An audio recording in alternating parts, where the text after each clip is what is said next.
मौसम में हो रहे बदलाव से लोगों का स्वास्थ्य प्रभावित हो रहा है। दिन का तापमान 30 से 35 डिग्री सेल्सियस तक पहुंच रहा है, जबकि रात का तापमान 17 से 20 डिग्री सेल्सियस के आसपास है। तापमान में इस अंतर के कारण लोग बीमारियों की चपेट में आ रहे हैं। इधर भागलपुर में बदलते मौसम के कारण लोगों की भीड़ पूर्वी बिहार के सबसे बड़े अस्पताल जेएलएनएमसीएच के ओपीडी में पर्ची कटाने को लेकर लग रही है। काउंटर पर मरीजों की लंबी भीड़ देखी जा रही है। रजिस्ट्रेशन काउंटर से लेकर बिल्डिंग के बाहर तक मरीजों की लंबी कतार लगी रही। पर्ची कटाने में मरीज के परिजन को 4 से 5 घंटे का लंबा इंतजार करना पड़ रहा है। भारी भीड़ के कारण खासकर दूर दराज और ग्रामीण क्षेत्र से आने वाले मरीजों की परेशानी काफी बढ़ गई है। बता दें कि होली के कारण 3 दिन से ओपीडी सेवा बंद थी। सबौर से आई है, लंबा इंतजार बहुत लंबा लाइन है, बहुत देर से लगे हुए हैं, 2 घंटा से। पता नहीं क्या है, आगे चिट्ठा कट रहा है कि नहीं कट रहा है। परेशानी हो रही है। और परेशानी तो बहुत है। क्या दिखाने के लिए आए हैं? और दिखाने आए थे। कितना घंटा हो गया लाइन में और कितना देर लगेगा? कोई बोल रहा चिट्ठा कट रहा है, कोई बोल रहा नहीं कट रहा है। क्या नाम हुआ आपका? सुहानी प्रिया।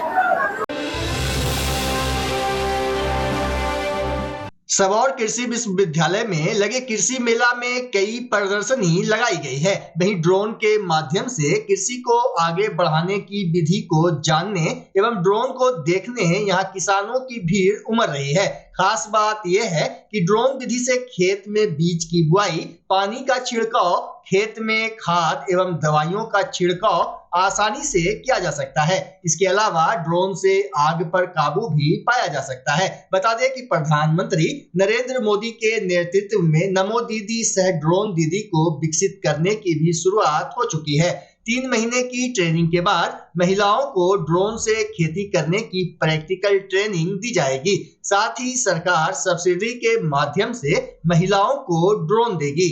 ये ड्रोन स्पेशली डिज़ाइन किया गया है खेती गृहस्थी में इस्तेमाल के लिए, जबकि ये इसका लिमिटेशन है, बट फिर भी ये बहुत सारे डिफरेंट कामों में इस्तेमाल किया जाएगा। इससे सिर्फ हम स्प्रे नहीं करेंगे, स्प्रेइंग करना एक अलग बात है।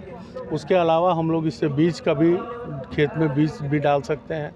इससे हम लोग खेत में कटे हुए अनाज को उठा के एक जगह से दूसरी जगह मूवमेंट कर सकते हैं। तीसरा ये, इससे हम लोग खेत में लगी आग बुझाने का काम या कहीं भी आग लग रही हो तो हम लोग इससे बुझाने का भी काम, आग बुझाने में भी मददगार होगा। और कैमरा लगे होने की वजह से आप इसको घुमा के खेत का इंस्पेक्शन भी कर सकते हैं और सॉइल सैम्पलिंग में भी ये इस्तेमाल किया जाएगा। तो बहुत सारी चीज़ें जो किसानों को ज़रूरत की हैं वो हमने धीरे धीरे डेवलप किए हैं, और भी चीज़ें हम यूनिवर्सिटी के साथ मिलकर डेवलप करेंगे। जो काम किसान करता है एक्चुअल, क्या उसमें ये और सहायक हो सकता है। आप किस प्रकार से किसानों को सर्विस देंगे? हम सर्विस भी ये दे रहे हैं कि हम एक ट्रेनिंग सेटअप बना रहे हैं यहाँ पे, जिसमें गांव से बच्चियों को लाएंगे, यहीं रखेंगे और 3 महीने की ट्रेनिंग देंगे। उसमें उनको उसके मैन्युफैक्चरिंग की ट्रेनिंग, उसका उड़ाने का ट्रेनिंग और उसको मरम्मत करने की ट्रेनिंग, ये सारी चीज़ें यहाँ अवेलेबल होंगी। करने के बाद वो 2 ड्रोन उनको देंगे जो लेके जाएंगे वो लोग, और 8 लड़कियाँ। तो एक गांव के लिए इतना सफिशिएंट है कि उस गांव को वो सर्व कर सकती। यही प्लान है। इसके लिए सरकार से जो सब्सिडी का इशू है, बहुत सारी गवर्नमेंट की योजनाएं हैं, उससे हम सहभागी बनेंगे। सरकार है, कॉलेज, यूनिवर्सिटी है, इनके साथ मिलके। गर्मी के दिनों में अक्सर ये देखा जाता है कि खेत में आग लगी है और किसान बाद में रोते रहते हैं। हाँ, उनका उसमें फसल जल ये गया। बहुत फ़ायदेमंद है। गर्मी का सीजन आ गया। हाँ, आ गया है और ये हमारे पास काफ़ी उपलब्ध है। और अभी हम इतना भी बता सकते हैं कि ये अगर मशीन और ड्रोन नहीं भी है तो ये फायर बॉल हम लोग दे सकते हैं, जिसको आप जैसे देखा ड्रोन नहीं गिरा डेमो में तो हाथ से फेंका हो गया। हाँ। तो आप हाथ से भी उसको फेंक सकते हैं दूर से। आप जैसे आग लगा है, 2-4 आपके पास है, आप ले जाके फेंक दिए, बुझ जाएगा। ड्रोन के माध्यम से, कैमरे के माध्यम से देख करके भी हाँ, प्रिसीजन हो जाता है। अच्छा, परिचय देते हैं। मेरा नाम ऋषि मिश्रा है और मैं फ्लाइट लाइन एकेडमी का संस्थापक हूँ और मेरा 30 साल का एविएशन का अनुभव है और मैं पेशे से एयरक्राफ्ट मेंटेनेंस इंजीनियर हूँ। और ये एक नया इनिशिएटिव है ड्रोन को लेके, खेती को लेके। चूँकि मैं यहीं का रहने वाला हूँ तो चाहता हूँ कि भाई इस एरिया में इधर इसका ज़्यादा प्रचार प्रसार हो और क्या होता है जी, स्टॉल के माध्यम से लोगों को हाँ, बताने की कोशिश, इसीलिए हमने स्टॉल भी लगाया है ताकि लोगों को अवेयरनेस आए। उनके एड्रेसेस ले रहे हैं, उनसे हम फिर रीच करेंगे। होली के बाद हम उनके पास एक एक लोगों को फ़ोन करके बात करेंगे, उनसे काउंसलिंग करके फिर हम लोग इसका प्रयास शुरू कर देंगे। भागलपुर बबरगंज थाना क्षेत्र में चोरों का आतंक रुकने का नाम नहीं ले रहा है। वहीं होली मनाने पीरपैंती गए राम जन्म सिंह के मकान से चोरों ने लाखों रुपए मूल्य के सामान और जेवरात की चोरी कर ली। साथ ही घर में रखे कैश पर भी हाथ साफ कर लिया। गिरिस्वामी को घटना की जानकारी तब मिली जब वह रविवार की शाम अपने गांव से वापस रामनगर कॉलोनी आए, जिसके बाद घटना की जानकारी पुलिस को दी गई। कम से कम तो 8 लाख का सर चोरी हुआ है मेरा। हम अपना घर पीरपैंती गए हुए थे। गए थे होली के 14 तारीख को सुबह में सर, हम 3 बजे गए थे सुबह में। कितने बजे आए तो जानकारी? आज हम शाम में 6:30 बजे आए हैं सर। 6:30 बजे जब आए हम तो देखे मेरा मेन गेट का ताला टूटा हुआ है। टूटा हुआ था। हम जब आए हैं ऊपर तो देखते पूरा दोनों गोदरेज तोड़ के लॉकर सब खोल के सब सर, कुछ नहीं बचा है सर लॉकर में। चांदी का सिक्का था, जेवर था, मेरा बहू का, पोता का, बेटा का, मेरा सारा चीज खत्म हो गया सर। कैश था, मेरा श्री एकेडमी चलता है, टीचर का सैलरी सब रखा हुआ था देने के लिए, कुछ नहीं दिए सर। सब रखा कैश था, कम से कम सर हमको लगा 2-3 लाख रुपया कैश भी था सर। कुछ नहीं बचा हुआ है। हम भी प्रयागराज जा रहे थे, कानून का खोल के रख देते, क्या पहन के जाएंगे जेवर, सब जेवर में कुछ नहीं बचा सब चलो। मेरा पोता का चुकिया तक तोड़ के पैसा ले लिया। सोचिएगा आपके घर में चोरी हुआ, कितने का चोरी हुआ है? लगभग सर 7 से 8 लाख रुपए का हमारे घर में चोरी हुआ है सर। कैसे पता चला? जब हम लोग आए सर शाम में, हम लोग घर गए हुए थे होली के पावन अवसर पर, तो वहाँ से जब आए हैं घर से देखते हैं यहाँ तो सर की सारा ताला तोड़ा हुआ है और सारा लोकर वगैरह गोदरेज का सारा सामान वगैरह सर अस्त व्यस्त है। सारा पैसा कैश जितना था सर, जेवर जेवरात सारा चीज़ लेके थाना को सूचना दी? थाना को सूचना दी सर, 112 आई, बट उसका भी कोई रिस्पॉन्स नहीं रहा सर। जब मैंने बबरगंज थाना को कॉल किया तो उन्होंने कहा कि आप बाईपास को कॉल कीजिए। जब मैंने बाईपास को भी कॉल किया तो उन्होंने कहा कि आप बबरगंज थाना को कॉल कीजिए। दोनों थाना में से सर कोई रिस्पॉन्स नहीं ले रहा है इसमें। बबरगंज क्यों बोला बाईपास थाना? वो सर इसलिए कि उनका कहना हो कि ये क्षेत्र हमारा नहीं है, आप बाईपास कॉल कर लीजिए। ऐसे आपको कौन थाना? ऐसे हमारा सर बाईपास साइड शायद थाना पड़ता है सर, बबरगंज। उतना तो हम लोग को पता नहीं है सर। रेंट पर? जी रेंट पर रहते हैं। कितने घंटे से आप लोग परेशान हैं? लगभग सर 4 से 5 घंटे से हम लोग परेशान हैं। अभी तक थाना का कोई रिस्पॉन्स नहीं रहा सर। मार्च का महीना आते ही मौसम में बड़े बदलाव देखने को मिल रहे हैं। कहीं तेज गर्मी और लू का असर बढ़ रहा है तो कहीं बारिश और बर्फबारी भी हो रही है। मौसम विभाग के अनुसार महाराष्ट्र, झारखंड, गुजरात, मध्य प्रदेश और तटीय प्रदेश के कई इलाकों में हीट वेव शुरू हो गई है, जबकि बिहार, झारखंड के कुछ जिलों में गर्मी तेजी से बढ़ रही है। इसके अलावा बदलते मौसम में सर्दी जुकाम से भी लोग परेशान हैं। मौसम का मिजाज लगातार बदल रहा है, जिसका असर न सिर्फ पर्यावरण पर बल्कि इंसानों और जीव जंतुओं पर भी साफ दिखाई दे रहा है। गौरतलब हो कि मार्च के महीने में जहां पहले हल्की गर्मी का एहसास होता था, वहीं इस बार कभी तेज धूप तो कभी अचानक बारिश और ठंडी हवाएं और असामान्य तापमान में उतार चढ़ाव ग्लोबल वार्मिंग और जलवायु परिवर्तन की ओर इशारा कर रहे हैं। वहीं शहरी इलाके के लोगों के लिए पतझड़ परेशानी का सबब बन गया है। लगातार पेड़ से गिरते सूखे पत्ते और तेज हवा के कारण उड़ती धूल ने राहगीरों की समस्या बढ़ा दी है। डॉक्टरों का कहना है कि इस मौसम में हवा में मौजूद धूल के कण फेफड़ों को नुकसान पहुंचा सकते हैं और एलर्जी जैसी समस्याएं पैदा हो सकती है। देखिए क्या कुछ कह रहे हैं डॉक्टर बलराम चौधरी। हेल्थ को लेके आपके अंग बिहार जो न्यूज़ है, इसको सबसे पहले बहुत बहुत धन्यवाद कि हेल्थ से संबंधित आप आए दिन जो सीजनल कोई समस्या होती है आम लोगों से जुड़ी हुई, उस पर आपने कहीं न कहीं सोचने, विचारने और उसका निदान करने के लिए ये न्यूज़ चैनल के माध्यम से लोगों को आप जानकारी देते हैं, इसके लिए पुनः धन्यवाद। आपका प्रश्न है कि आए दिन जो अभी का जो समय है, पतझड़ का मौसम है, इसमें सड़कों पे धूल, डस्ट और पत्ते वगैरह सब उड़ते हैं।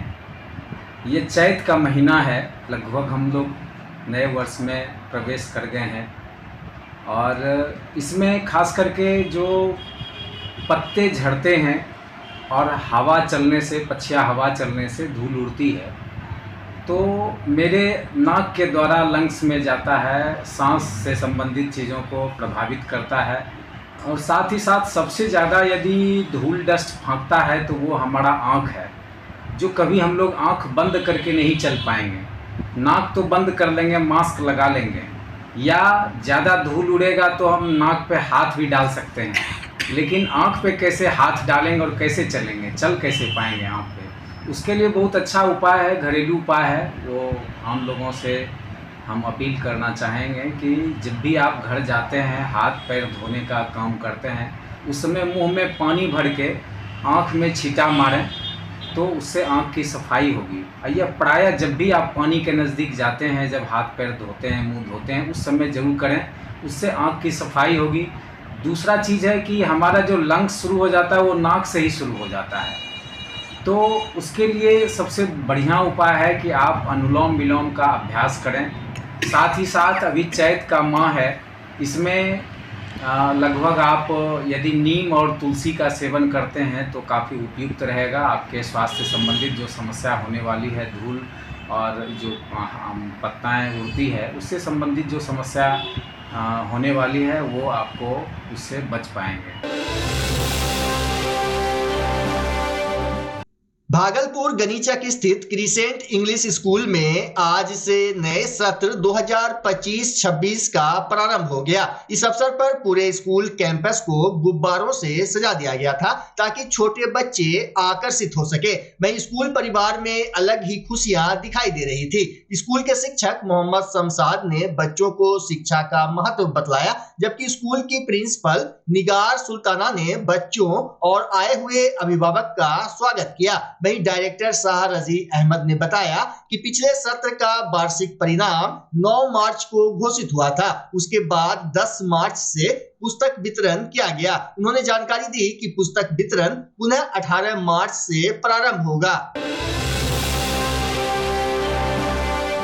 भागलपुर खीरीबांध स्थित मदरसा रिजविया सहवाजुल उलूम में रविवार को इफ्तार पार्टी का आयोजन किया गया। दावत इफ्तार का आयोजन समाज सेवी नदीम आलम की ओर से किया गया था। वहीं मौलाना असजद रजा अतहर ने बताया कि हर साल की तरह इस साल भी मदरसा में इफ्तार का आयोजन किया गया, जिसमें बड़ी संख्या में मदरसे के बच्चे और इलाके के लोग मौजूद रहे।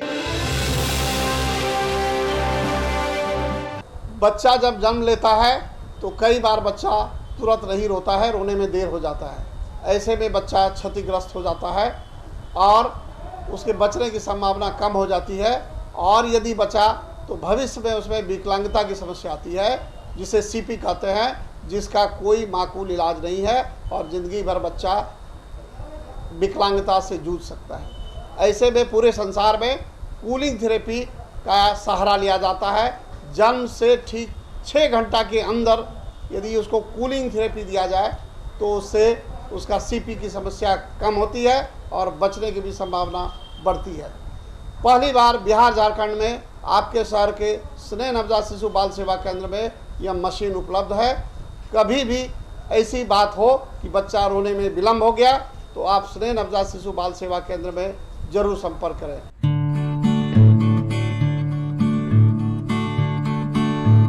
घर शिफ्ट करना हो या ऑफिस रीलोकेट करना हो, मेक माई शिफ्ट के साथ अपने सामान को सुरक्षित पहुंचाइए कहीं भी कभी भी। मेक माई शिफ्ट देते हैं residential and office relocation, long distance relocation, heavy machine shifting, packing and moving, international and intercity moving, car transportation जैसी ढेरों best services. Make my shift packers and movers. For bookings call 8298-181-018 या log on करें www.makemyshift.in।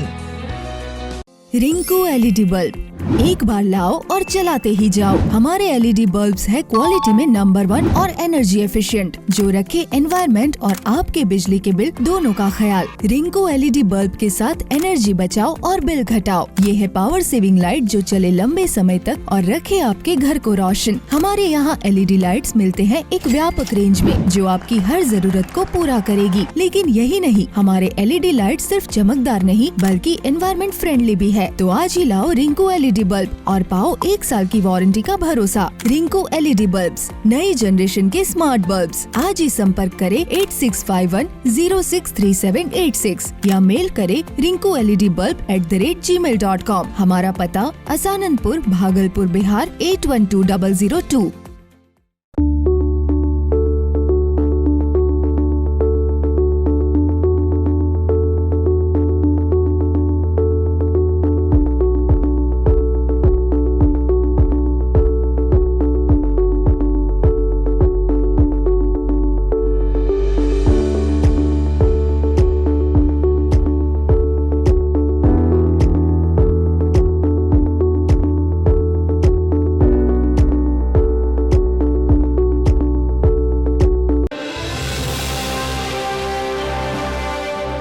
पशु एवं मत्स्य संसाधन विभाग द्वारा आज भागलपुर के मत्स्य प्रभाग में मत्स्य पर्यवेक्षण सह 3 दिवसीय प्रशिक्षण कार्यशाला का आयोजन किया गया। बता दें कि प्रशिक्षण कार्यशाला 17 मार्च से 19 मार्च तक चलेगा, जिसका आज विधिवत उद्घाटन भागलपुर के जिलाधिकारी डॉक्टर नवल किशोर चौधरी एवं पशु एवं मत्स्य संसाधन विभाग के निदेशक ने संयुक्त रूप से दीप प्रज्वलन कर किया। प्रशिक्षण सह प्रशिक्षण कार्यक्रम है, जिसमें सैकड़ों की संख्या में मत्स्य पालन के